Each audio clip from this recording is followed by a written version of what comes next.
Penyidikan kasus penganiayaan santri Pondok Gontor, Ponorogo, Jawa Timur terus berlanjut. Polisi akan melakukan otopsi jenazah di Palembang. Selain itu, polisi juga memburu 2 santri yang diduga pelaku.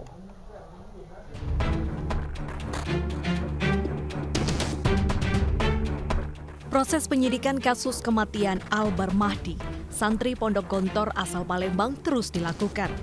Setelah memeriksa saksi dan menyita alat bukti, polisi akan melakukan otopsi jenazah di Pemakaman Umum Selayur, Palembang.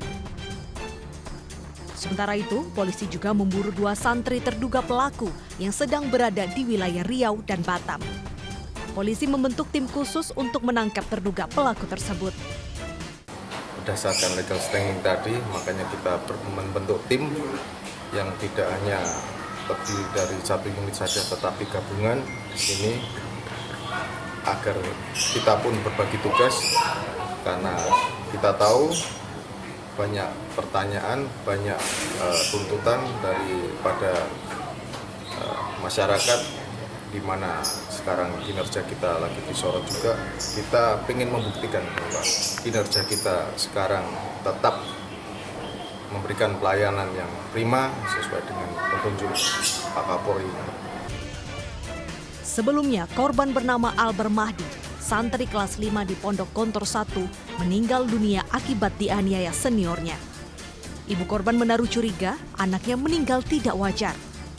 Kasus ini mencuat setelah ibu korban bertemu dengan pengacara kondang Hotman Paris di Palembang pada tanggal 4 September 2022 silam. Dari Ponorogo, Jawa Timur, Ahmad Subeki, iNews melaporkan. Pihak kepolisian akan melakukan otopsi jenazah Albar Mahdi pada siang ini. Otopsi akan membongkar penyebab kematian almarhum. Pihak kepolisian akan melakukan otopsi jenazah Albar Mahdi, santri Pondok Pesantren Gontor, Ponorogo, Jawa Timur siang ini. Polisi akan membongkar makam guna keperluan otopsi. Garis polisi dan pengamanan di lokasi makam sudah dilakukan sejak pagi. Otopsi dilakukan di Pemakaman Umum Selayur, Kalidoni, Palembang. Pihak keluarga menilai hasil otopsi sangat penting untuk membongkar kejanggalan atas meninggalnya almarhum.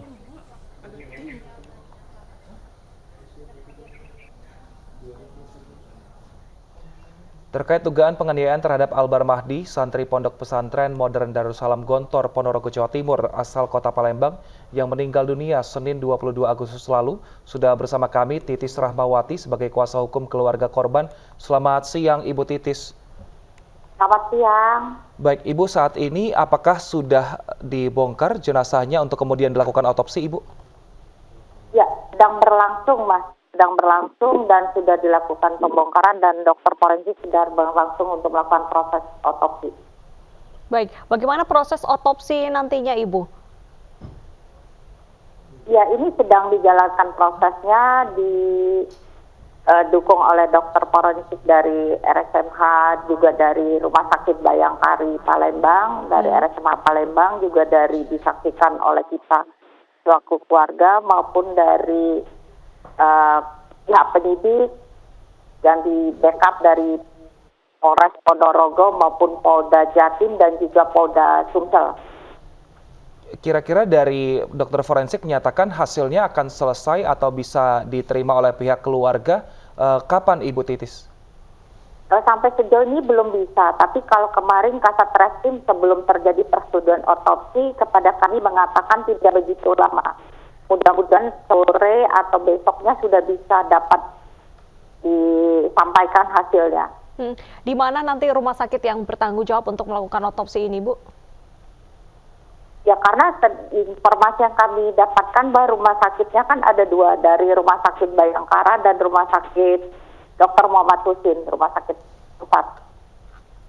Baik, tanggapan dari pihak keluarga akhirnya ada proses lanjutan yang dilakukan terhadap kematian almarhum ini seperti apa, Ibu Titis?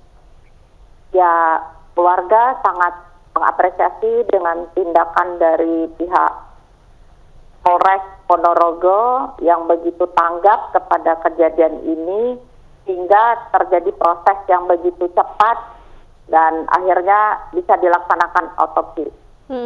Lantas sejauh ini, apakah sudah ada komunikasi dari pihak pondok pesantren kepada pihak keluarga korban?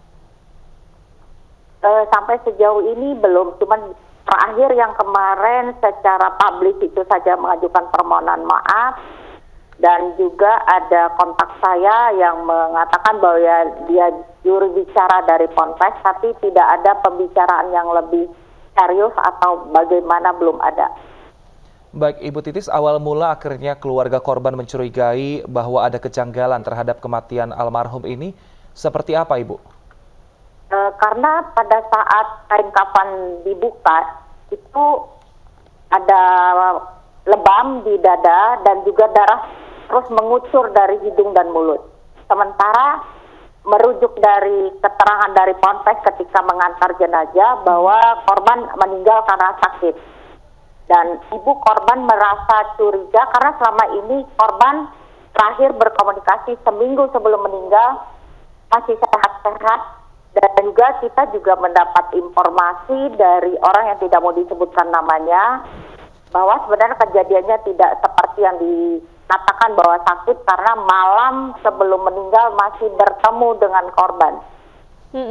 Lantas apakah pihak keluarga ini sempat datang ataupun juga berkomunikasi dengan pondok pesantren untuk mengutarakan bahwa penyebab kematian ini janggal? Dan apa respon dari pondok pesantren?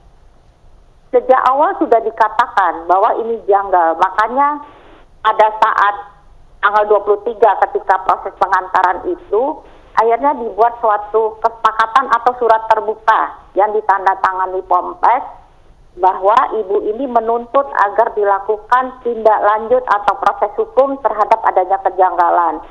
Dan Ponpes pun mengakui pada saat itu ada dugaan penganiayaan. Sehingga ibu korban memohon agar difasilitasi kepada pimpinan Ponpes agar dapat menjelaskan mengapa sampai terjadi tindak pidana penganiayaan terhadap anak korban. Tapi karena dalam permohonan itu sudah cukup lama tidak ditanggapi, sehingga pada tanggal 4 September kebetulan rekan sejawat Bapak Hotman Paris berada di Palembang, maka dia berusaha memohon kepada Bapak Hotman Paris untuk dapat membantu terhadap musibah yang menimpa ibunya. Baik, terima kasih Ibu Titis atas informasinya. Semoga keluarga tetap diberikan kekuatan dalam melewati peristiwa ini. Terima kasih sudah bergabung di iNews Siang. Kita ke informasi selanjutnya, pemirsa. Satuan Narkoba Polres Bangka berhasil meringkus 3 orang residivis narkoba di sebuah kontrakan di Provinsi Bangka Belitung. Polisi juga mengamankan barang bukti sabu sebanyak 17,42 gram.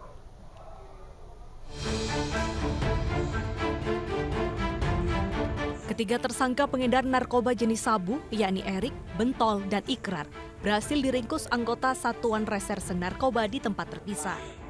Dari tangan tersangka, polisi mengamankan barang bukti narkoba siap edar seberat 17,42 gram, timbangan digital, plastik klip, dan handphone. 2 dari 3 tersangka merupakan residivis dan sudah 4 kali keluar masuk penjara dengan kasus yang sama. Dengan jumlah anggota polisi 3, jumlah tersangka juga 3 orang, terdiri dari 3 laki-laki. SKFF merupakan residivis tahun 2012 dan tahun 2019. Kemudian SKAB Beni Novel Bentol bin Beni Novel merupakan residivis tahun 2019. Ketiga tersangka dijerat pasal 114 ayat 1, subsidiar pasal 112 ayat 1, Undang-Undang RI nomor 35 tahun 2009 tentang narkotika dengan ancaman di atas 5 tahun penjara. Dari Kabupaten Bangka, Provinsi Bangka Belitung, Muhammad Maulana, iNews melaporkan.